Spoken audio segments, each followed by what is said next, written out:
Olá, nono ano, tudo bem? Como vocês estão? Espero que estejam todos bem. Então, hoje nós vamos fazer os exercícios do capítulo 25, onde nós vamos falar sobre China, aspectos naturais e populacionais. Então, aproveita e pega aí o material para a gente colocar em dia essa atividade. Então, nós vamos partir aqui dos exercícios conceituais. Esses são os primeiros exercícios. E aí o número 1, ele pergunta: apresente a localização de planaltos, planícies e dobramentos modernos na China.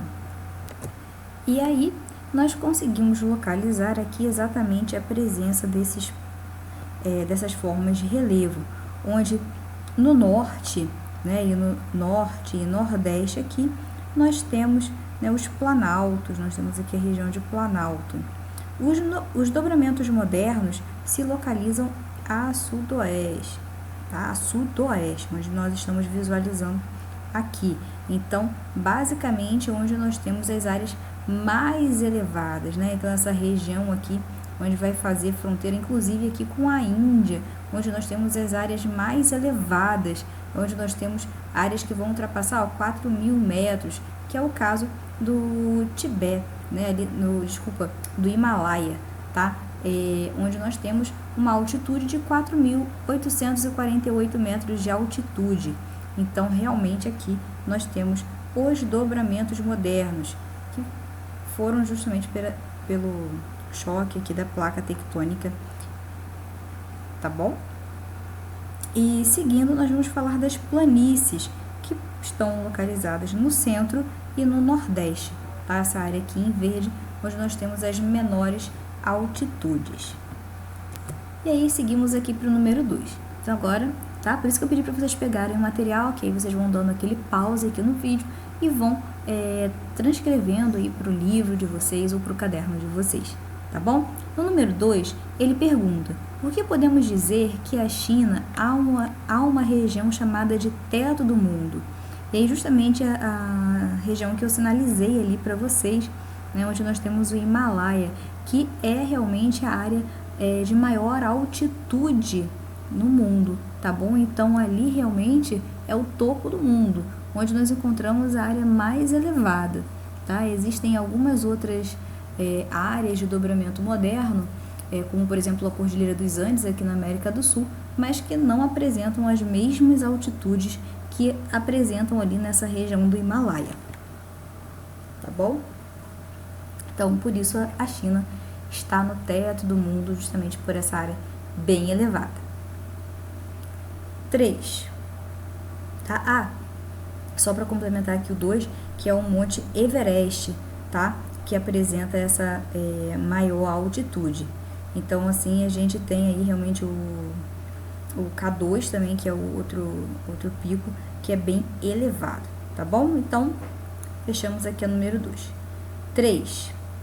Na número 3, ele pergunta: apresente 2 climas predominantes na China, bem como uma característica marcante de cada um deles.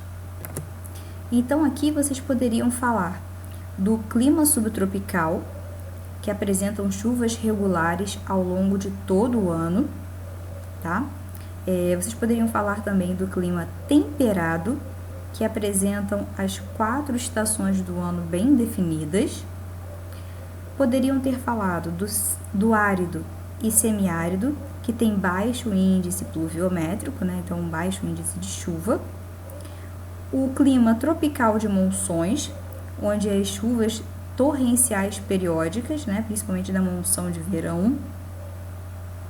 Ou então, do frio de montanha, né? Que tem baixíssimas temperaturas absolutas, principalmente porque é uma região extremamente elevada, tá bom?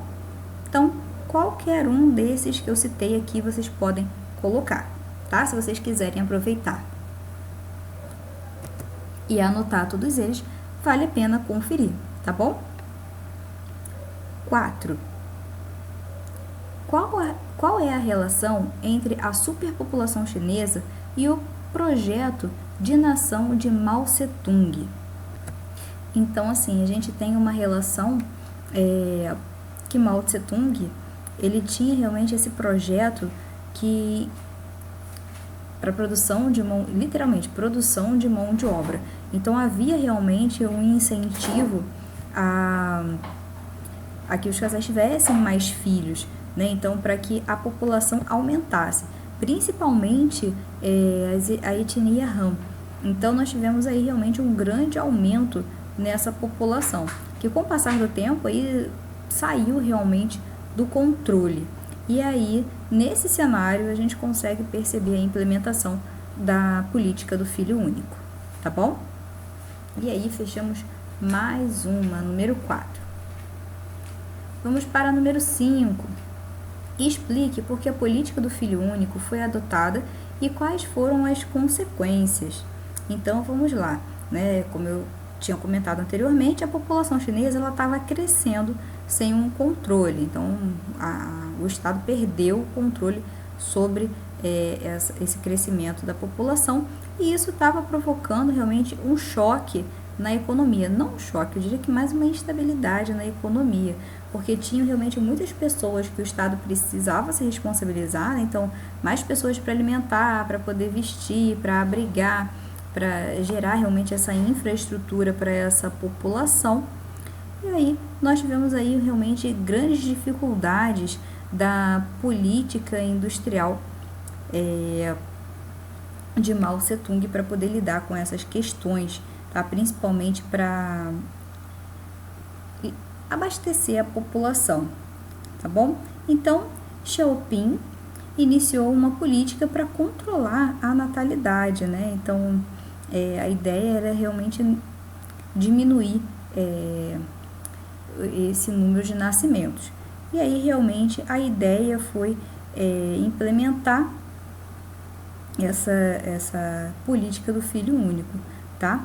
Mas à medida que se teve uma redução na taxa de crescimento da população, passou a ter também um grande aumento do número de esterilizações, abortos clandestinos e tráfico de crianças, tá bom? Porque nessa implementação houve também, assim, como vocês já devem ter ouvido falar, a questão do imposto sobre o filho único, desculpa, sobre o segundo filho.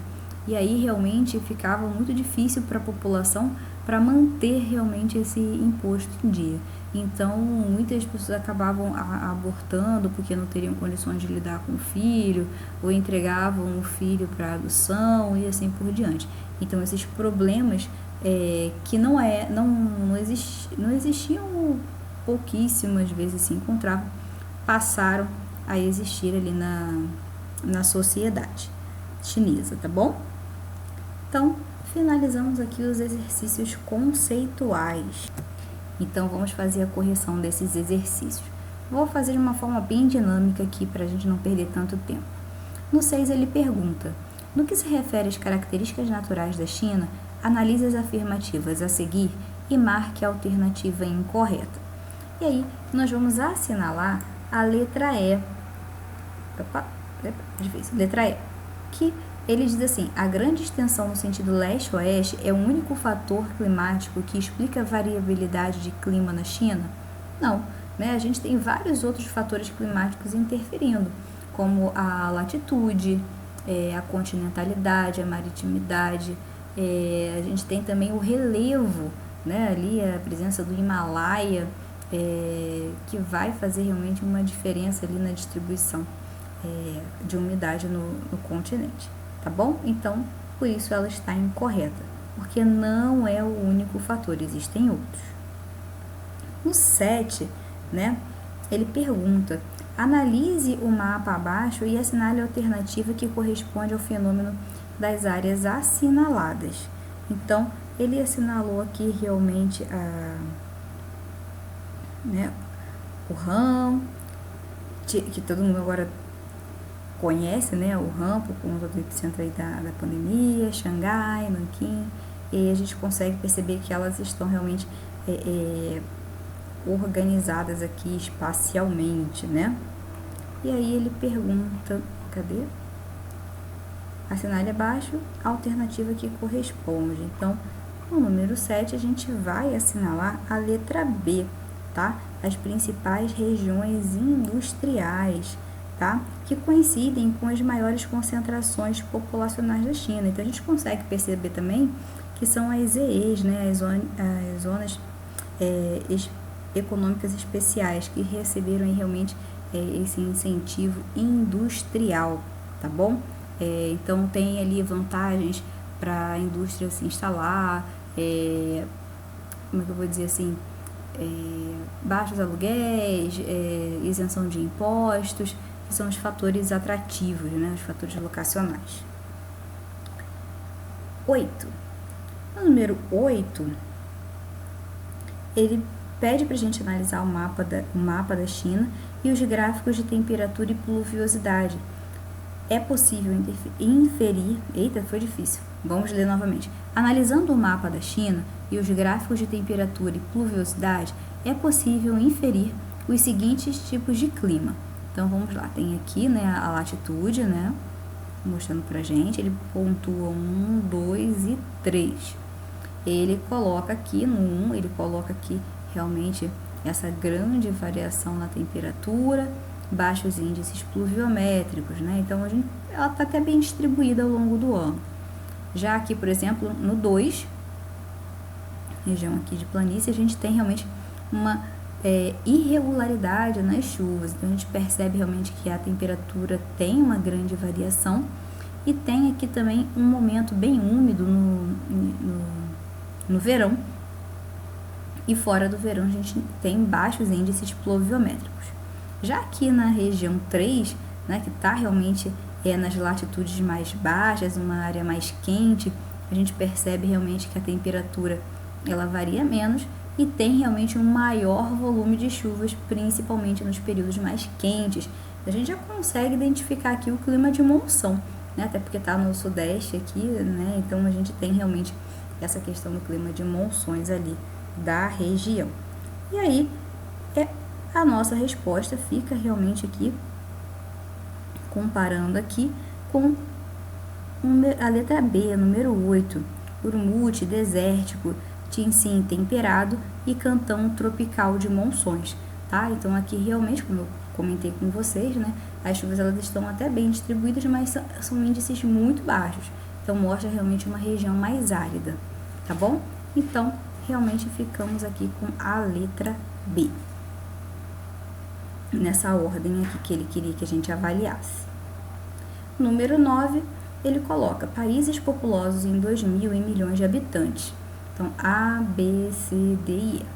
Com base nos índices apontados no gráfico e em seus conhecimentos sobre os países mais populosos, as letras A, B, C, D e E correspondem, respectivamente, à letra B. Então, vamos lá.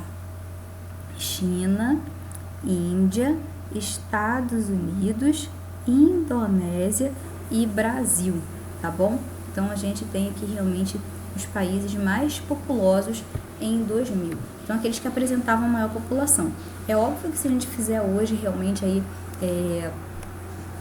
novamente, um censo com relação à demografia, né, uma contagem, a gente pode perceber uma grande mudança, né, que assim, a China, ela vai continuar crescendo, mas não num ritmo tão forte como, por exemplo, a Índia, que pode superar bem esse número chinês, tá? Porque a China, a gente tem a presença da política do filho único, que apesar de ter sido abolida em algumas regiões, por uma questão cultural ainda interfere na população, tá? Com relação a ter filhos, e também o custo de vida que realmente é caro. Então, a população ela prefere manter com um filho do que com 2 filhos, tá bom?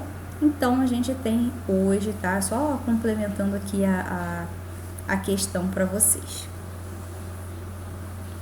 E aí, no número 10, ele coloca: a China apresentou nos últimos anos melhora em seus indicadores socioeconômicos, o que pode ser atribuído a um sistema de controle de natalidade. A política do filho único, que permitia somente um filho por casal e, por consequência, reduziu o ritmo de crescimento populacional. Em 2015, o governo chinês pôs fim à política do filho único. O principal motivo para essa decisão foi a queda na taxa de reposição da mão de obra, tá? porque depois de 30 anos implementada, então a gente conseguiu perceber um movimento inverso, tá? Realmente ela foi bem eficiente, só que aí a gente tem menor quantitativo de nascimentos e a longo prazo a gente vai ter pouca mão de obra.